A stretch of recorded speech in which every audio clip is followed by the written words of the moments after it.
स्वागत है दोस्तों आपका एक और न्यू वीडियो में। यहाँ पर जो प्रदर्शित प्रश्न पत्र है 2023-24 के लिए, तो यहाँ पर 2024 के लिए काफ़ी इम्पोर्टेंट है उन छात्रों के लिए। तो सबसे पहले आपको बता दें कि ये जो आपका प्रश्न पत्र है यह साहित्यिक हिंदी के छात्रों के लिए, ये काफ़ी इम्पोर्टेंट है और हर बार इसमें से बहुत सारे क्वेश्चन जो हैं आपके एग्जाम में पूछते हैं। तो वीडियो को स्टार्ट किया जाए। सबसे पहले जो 10 आपका बहुविकल्पी होगा उसको देख लेते हैं कि उक्ति व्यक्ति प्रकरण के रचनाकार हैं। तो यहाँ पर इसके रचनाकार आपके हैं दामोदर शर्मा। दूसरे क्वेश्चन की तरफ बढ़ते हैं। भारतेंदु युग की पत्रिका है, तो कवि वचन सुधा जो पत्रिका है यह भारतेंदु युग की यानी कि पत्रिका है। इसके बाद से हम आगे चलते हैं। हिंदी गद्य साहित्य के द्वितीय उत्थान का प्रारंभ कब हुआ था? तो दोस्तों इसके लिए मुझे काफी खेद है कि इसका आंसर अभी नहीं मिला है। आगे बढ़ते हैं नेक्स्ट की तरफ। सेवा सदन के रचनाकार हैं, तो सेवा सदन के रचनाकार आपके मुंशी प्रेमचंद जी हैं, सेवा सदन के रचनाकार। हिंदी की प्रथम आधुनिक कहानी होने का श्रेय किसे जाता है? हिंदी की प्रथम आधुनिक कहानी होने का श्रेय किसे जाता है? ये भी क्वेश्चन दोस्तों अभी मिला नहीं है। अगर आपको मालूम है तो आप हमें कमेंट बॉक्स में बता सकते हैं। नेक्स्ट की तरफ बढ़ते हैं। यहाँ पर आपका अगला जो क्वेश्चन है, नेक्स्ट क्वेश्चन आपका है कि आदिकाल का ग्रंथ नहीं है, यानी 4 ऑप्शन दिए हैं, इसमें कह रहा है कि आदिकाल का कौन सा ये ग्रंथ है जो इसमें नहीं है? तो कीर्तिलता जो है आपका आदिकाल का ग्रंथ नहीं है। उसके बाद से नेक्स्ट क्वेश्चन है आपका कि अष्टछाप के कवियों का संबंध भक्ति काल की किस यानी कि शाखा से है? तो भक्ति काल की कृष्ण भक्ति शाखा से है अष्टछाप के कवियों का। ठीक, अब बढ़ते हैं दूसरे पेज की तरफ। यहाँ पर दूसरे पेज में जैसा कि आप देख रहे हैं कि श्रृंगार और वात्सल्य रस के अमर कवि हैं, यानी कि श्रृंगार और वात्सल्य रस के सबसे अमर कवि भी माना जाता है सूरदास जी को। फिर नेक्स्ट क्वेश्चन है कि चांद का मुंह टेढ़ा है, रचना की विधा क्या है? यानी कौन सी विधा, उपन्यास, कहानी, निबंध, काव्य क्या है? तो यह आपका चांद का मुंह टेढ़ा जो है ये काव्य है, यानी कि कविता है। फिर नेक्स्ट की तरफ बढ़ते हैं कि कबीर बाणी के डिटेक्टर है, यानी कबीर जो है बाणी के डिटेक्टर हैं। इस बात को किसने कहा था? तो इस बात को कहा था किसने? तो आचार्य हजारी प्रसाद द्विवेदी ने कहा था। उसके बाद से प्रश्न संख्या जो आपका 3 है, प्रश्न संख्या जो 3 है, यहाँ पर आपका गद्यांश आएगा, यानी कि आपके गद्य से संबंधित आएगा। तो इसका संदर्भ लिखना है और संदर्भ लिखने के पश्चात यहाँ पर जो क्वेश्चन है इसका उत्तर देना है। तो यहाँ में दिया है कि जंगल में जिस प्रकार अनेक लता वृक्ष और वनस्पति अपने अदम्य भाव से उठते हुए पारंपरिक सम्मिलन से अवरोधी स्थिति प्राप्त करती है, उसी प्रकार राष्ट्रीय जन अपनी संस्कृतियों के द्वारा एक दूसरे से मिलकर राष्ट्र का निर्माण करते हैं। तो यहाँ एक शब्द आया है राष्ट्र, तो यह जो आपका चैप्टर है यह लिया गया है राष्ट्र के स्वरूप से। इससे संबंधित इसमें आपका क्वेश्चन है, आप इसको बढ़िया से देखकर स्क्रीनशॉट भी इसका ले सकते हैं। चलते हैं नेक्स्ट क्वेश्चन की तरफ। नेक्स्ट क्वेश्चन आपका दिया हुआ है अथवा में करके कि नए शब्द, नए मुहावरे और नई रीतियों के प्रयोग से युक्त भाषा की व्यवहारिकता प्रदान करना ही भाषा में आधुनिकता लाना है।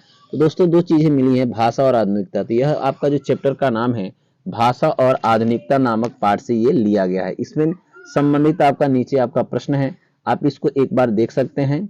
यहाँ पर गद्यांश के बाद रेखांकित अंश की व्याख्या के बाद से दिया है किन किन प्रयोगों से भाषा आधुनिक बनती है, भाषा का विकास कब नहीं होता है, नए शब्द गढ़ने मात्र का तात्पर्य क्या है, यानी कि इसका मतलब क्या है। उसके बाद से हम चलते हैं, बढ़ते हैं नेक्स्ट क्वेश्चन की तरफ। और नेक्स्ट क्वेश्चन आपका प्रधान से लिया जाएगा। और ये जो प्रधान से लिया गया जो क्वेश्चन है यहाँ पर दिखा रहा है कि नील परिधान बीज सुकुमार और खुल रहा मृदुल अंग अधकुला अंग। तो ये जो आपका चैप्टर है ये किससे लिया गया है? तो ये आपका चैप्टर श्रद्धा मनु से लिया गया है। ठीक, श्रद्धा मनु नामक पाठ से लिया गया है और इसके रचयिता आपके हैं जयशंकर प्रसाद। तो ये वाला आपका काफी साल का इंपोर्टेंट होने वाला है। इसमें कुछ क्वेश्चन भी दिए हैं।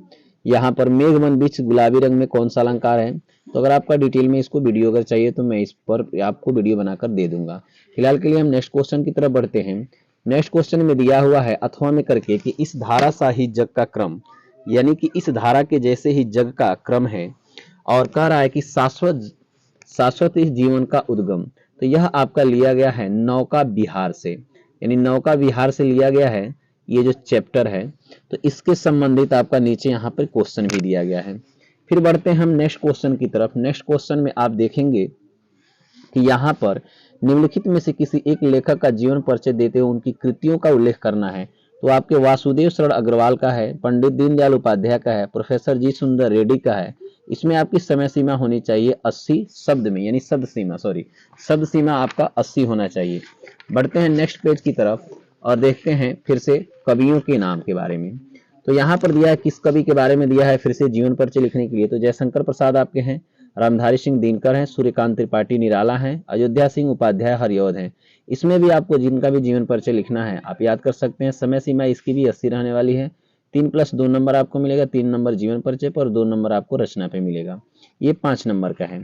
उसके बाद से नेक्स्ट की तरफ बढ़ते हैं। यहाँ प्रश्न संख्या 6 में दिया कि कहानी तत्वों के आधार पर पंचलाइट अथवा बहादुर कहानी की समीक्षा आपको करना है, यानी कि आलोचना अपनी भाषा में आपको इसको बताना है। या अथवा में करके दिया है कि कर्मनाशा की हार कहानी के प्रमुख पात्र का चरित्र चित्रण करना है।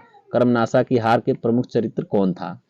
उसके बाद से 100 फटित खंडकाव्य के आधार पर निम्नलिखित प्रश्नों में से एक प्रश्न का संक्षिप्त आपको उत्तर देना है। अधिकतम समय सीमा 80, शब्द सीमा आपकी 80 होनी चाहिए। 5 नंबर का ये क्वेश्चन है। तो यहाँ पर आप जिस भी जिले से आते हैं उससे जिले से आप रिलेटेड मतलब पूछ सकते हैं। कमेंट में भी आप पूछ सकते हैं कि जैसे मान के चलिए जो रश्मि रथी है ये कुशीनगर जिले में लिखा जाता है। जैसा कि मान के चलिए कि मैं कुशीनगर से हूँ तो यहाँ पर कुशीनगर जिले के लिए ये लिखा जाता है। तो इससे संबंधित आप क्वेश्चन लिख सकते हैं। या आपका खंडकाव्य जिस भी एरिया का पड़ता है वो अपने आप अध्यापक से बात करके इसको लिखवा सकते हैं या लिख सकते हैं। फिर से हम नेक्स्ट क्वेश्चन की तरफ बढ़ते हैं। नेक्स्ट क्वेश्चन आपका दिया हुआ है, यहाँ जो खंड ब है आपका, खंड ख है, तो खंड ख जो आपका देगा यह आपका देगा संस्कृत से। तो संस्कृत में यहाँ पर पहला जो चैप्टर दिया हुआ है, पहला जो आपका गद्य दिया है ये मदन मोहन मालवीय, यानी कि मदन मोहन मालवीय के नाम से ये दिया है। ये संस्कृत के उसी चैप्टर से है आपका। फिर से आगे बढ़ते हैं। या यानी अथवा में करके दिया हुआ है कि अतीते प्रथम कल्पे चतुष्पदा राजनम अकुर्वन् मत्स्यानंद मत्स्यम शक्नुया सुवर्णहंसम। तो यहाँ पर ये आपका चैप्टर दिया हुआ है, इसके 2 पार्ट हैं। इसका पहला पार्ट आपका है, एक है आपका नृत्य जातकम कथा और एक आपका है उलूक जातकम कथा। तो ये जो कहानी है आपका, यह जो कहानी है इसमें आपका नृत्य जातकम कथा से ये लिया गया है। ये संस्कृत का है, अतीते प्रथम कल्पे चतुष्पदा वाला। उसके बाद से नेक्स्ट की तरफ बढ़ते हैं। नेक्स्ट में आपका आएगा संस्कृत का श्लोक से क्वेश्चन, यानी कि पद से। तो यहाँ पर दिया है भाषा से मुखिया मधुरा दिव्या गिरवाड़ भारती, ये सुभाषतानी रत्नानी से लिया गया है। और अथवा में करके आपको इसको करना है, यानी कि ये कीजिए या ये कीजिए। उसके बाद से नेक्स्ट की तरफ हम बढ़ते हैं और यहाँ पर आपका दिया हुआ है नेक्स्ट में क्वेश्चन दिया है कि किन्हीं 2 का संस्कृत में उत्तर दीजिए। क्वेश्चन क्या है कि संस्कृत साहित्य से प्रमुख कवि के संति, यानी कि संस्कृत साहित्य के प्रमुख कवि कौन थे। और किम धनम सर्वधनम प्रधानम, और ज्ञान में प्रदीप किम प्रज्वलति, दिलीप कस्य प्रदेशस्य राजा आसीत। इसके बाद से प्रश्न संख्या जो 10 है, श्रृंगार अथवा करुड़ रस, यानी करुड़ रस का या श्रृंगार रस का इसका परिभाषा लिखना है, साथ में इसका उदाहरण भी देना है। 1 नंबर परिभाषा पर और 1 नंबर आपको उदाहरण पे मिलेगा। वैसे ही सेम आपका श्लेष है, श्लेष अलंकार है अथवा दृष्टांत, इन दोनों में से जो आपको यानी पसंद हो इसमें से भी आपको 1-1 नंबर यानी कि मिलने वाला है। फिर से बढ़ते हैं, बात करते हैं छंद की। तो छंद में आपको चौपाई छंद लिखना है और नहीं तो आपको दोहा छंद लिखना है। इन दोनों में से भी आपको एक कोई लिखना है। इसके लिए आपको 1-1 नंबर निर्धारित करेगा परिभाषा और उदाहरण पे। फिर अब नेक्स्ट पेज की तरफ बढ़ते हैं। प्रश्न संख्या हम 11 में आते हैं। प्रश्न संख्या 11 में आपका दिया हुआ है कि यहाँ पर आपको एक निबंध लिखना है। निबंध आपको जो मर्जी है वह आप लिख सकते हो। इसमें देखा जाए तो सबसे पहला दिया है बेरोजगारी समस्या और समाधान, सर्वधर्म समभाव, यानी कि सारे धर्म एक जैसे हैं। किसी मेला को आपने अगर देखा है अपनी आंखों से तो उसका वर्णन करना है, या गोस्वामी तुलसीदास जी के बारे में लिखना है। फिर से यहाँ पर बहुविकल्पीय प्रश्न आपके आते हैं संधि से संबंधित। पावक का संधि क्या होगा, विच्छेद क्या होगा, प्रजेत का क्या होगा। फिर से पुस्तकालय में कौन सी संधि है, पुस्तकालय में कौन सी संधि है। इसके बाद से निम्नलिखित में किसी एक का विग्रह करके समास का नाम लिखना है। तो इस दशानन को 10 है आनंद जिसके जैसे हिंदी में होता है, तो ऐसे विग्रह करके उस समास का नाम लिख देना है। 2 करना है, दोनों के लिए आपको 1-1 अंक निर्धारित किए गए हैं। फिर से हम नेक्स्ट पेज की तरफ बढ़ते हैं और ये शायद हमारा लास्ट पेज भी होगा। यहाँ पर एक नया चीज ऐड किया है, तो यूपी बोर्ड के प्रश्नों में तो एक नया चीज ऐड आपका क्या किया है कि आपको अब एक आवेदन पत्र लिखना है। 2 यानी पत्र आएगा, 2 में से कोई एक लिखना है। एक औपचारिक होगा और एक अनौपचारिक होगा। अगर आपने नहीं देखा है तो पत्र वाली वीडियो आप जाकर देख भी सकते हो। जैसे बैंक में खाता खोलने हैं तो बैंक प्रबंधक को एक आवेदन या प्रार्थना पत्र लिखना है कि भाई मेरा बैंक में अकाउंट खुलना चाहिए, उसके लिए मैं आपको आवेदन दे रहा हूँ। या शहर में फैली संक्रामक बीमारी की तरफ से जिलाधिकारी का ध्यान आकर्षित करने के लिए एक आवेदन या प्रार्थना पत्र आपको लिखना है। उसके बाद से निम्नलिखित में से किसी एक शब्द के धातु एवं प्रत्यय का योग स्पष्ट कीजिए। इसमें कौन सी धातु लगी है और इसमें प्रत्यय क्या है, यानी कि क्या जोड़ा गया है। या निम्नलिखित में किसी एक शब्द का प्रत्यय लिखिए। यहाँ प्रभुता, रूपवती, गुणवान है। उसके बाद से रेखांकित पदों में किसी एक पद में परिक्त विभक्ति और संबंधित नियम लिखना है। पुत्रेण सह, ग्रामवा अभित और कृष्णाया नमः। यहाँ पर जो किस विभक्ति का है, तृतीय है, चौथा है, ऐसे आपको करना है।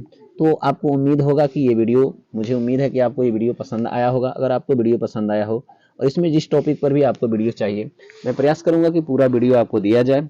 मिलते हैं किसी नेक्स्ट वीडियो में, तब तक के लिए जय हिंद।